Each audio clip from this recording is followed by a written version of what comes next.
بسم اللہ الرحمن الرحیم۔ آج گفتگو ایک حساس موضوع پر ہے۔ موضوع ہے زکوٰۃ، جو صرف ایک عبادت نہیں، ایک نظام ہے، ایک اکنومی ہے، ایک امانت ہے۔ حالیہ دنوں میں مولانا ابو طالب رحمانی صاحب نے زکوٰۃ کے تعلق سے ایک قابل تعریف بیان دیا۔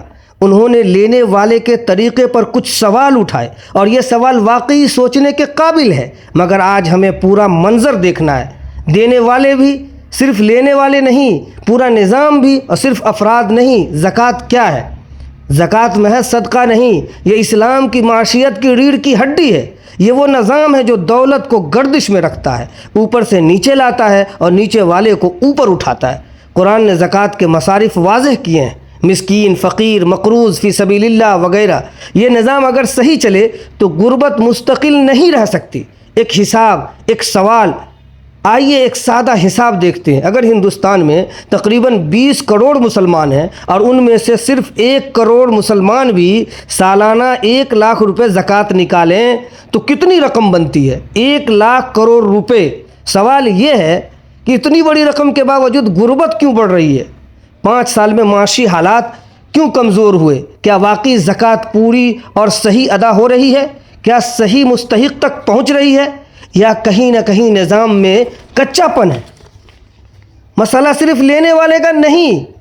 اکثر ہم انگلی اٹھاتے ہیں لینے والے صحیح نہیں، مگر سوال یہ بھی ہے، کیا دینے والے صحیح حساب کر رہے ہیں؟ کیا سونے، چاندی، مال تجارت، بینک بیلنس سب کا مکمل حساب ہے؟ کیا ہم سال بھر کے منافع پر درست زکوٰۃ نکالتے ہیں؟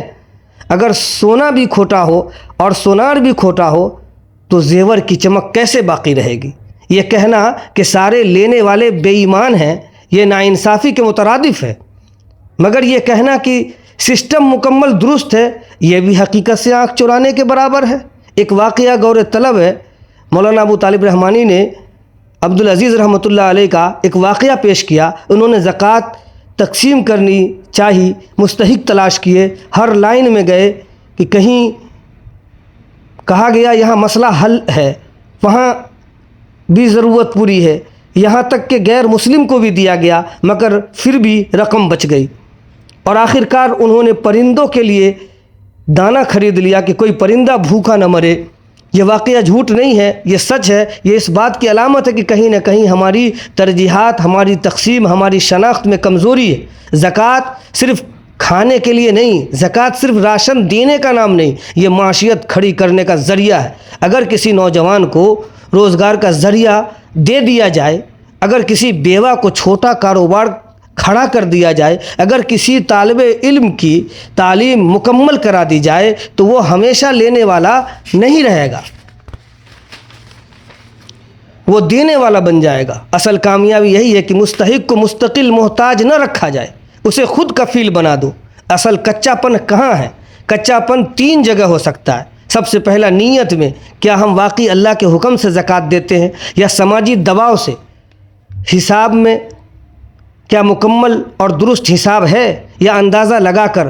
تقسیم کے نظام میں کیا باقاعدہ ڈیٹا، تحقیق اور شفاف نظام ہے، یا بس جذباتی تقسیم ہے؟ کیا سب خراب ہیں؟ ہرگز نہیں۔ یہ کہنا کہ ہر لینے والا غلط ہے، یہ بھی ظلم کے مترادف ہے۔ یہ کہنا کہ ہر دینے والا بے پرواہ ہے، یہ بھی غلط ہے۔ مگر یہ ضرور کہنا چاہیے، پورے نظام کو بہتر بنانے کی ضرورت ہے۔ شفافیت ہو، اجتماعی فنڈز بنے، تعلیم، ہنر، روزگار پر فوکس ہو، ڈیجیٹل ریکارڈ ہو، تبھی برکت ظاہر ہوگی۔ زکوٰۃ کی برکت کیوں نہیں دکھ رہی؟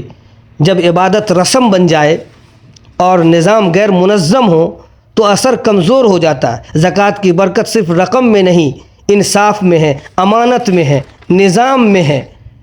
ایک عملی تجویز، محلہ اور زکوٰۃ کمیٹیاں بنائیں، مستحقین کا ڈیٹا تیار ہو، فوری امداد اور طویل مدتی خود کفالت دونوں پر کام ہو، دینے والے کو رپورٹ دی جائے کہ رقم کہاں خرچ ہوگی، تب اعتماد بڑھے گا، تب نظام مضبوط ہوگا۔ جذباتی اپیل: اے مالدار مسلمان، زکوٰۃ تمہارا احسان نہیں، تمہاری ذمہ داری ہے۔ اے لینے والے مسلمان، زکوٰۃ تمہاری مجبوری ہو سکتی ہے مگر اسے دائمی عادت نہ بناؤ، خود کفیل بننے کی کوشش کرو۔ اور اے منتظمین، یہ اللہ کی امانت ہے، اس میں خیانت صرف مالی جرم نہیں، روحانی جرم ہے۔ زکوٰۃ اگر صحیح نکلے، صحیح جگہ پہنچے، صحیح نیت سے خرچ ہو تو غربت کم ہو سکتی ہے، معاشیت مضبوط ہو سکتی ہے، امت کا وقار بحال ہو سکتا ہے۔ مسئلہ مکمل تب حل ہوگا جب دینے والا بھی سنجیدہ ہو اور لینے والا بھی باوقار ہو اور نظام بھی شفاف ہو۔ اللہ ہمیں صحیح سمجھ دے، صحیح نیت دے، صحیح نظام بنانے کی توفیق دے، آمین یا رب العالمین۔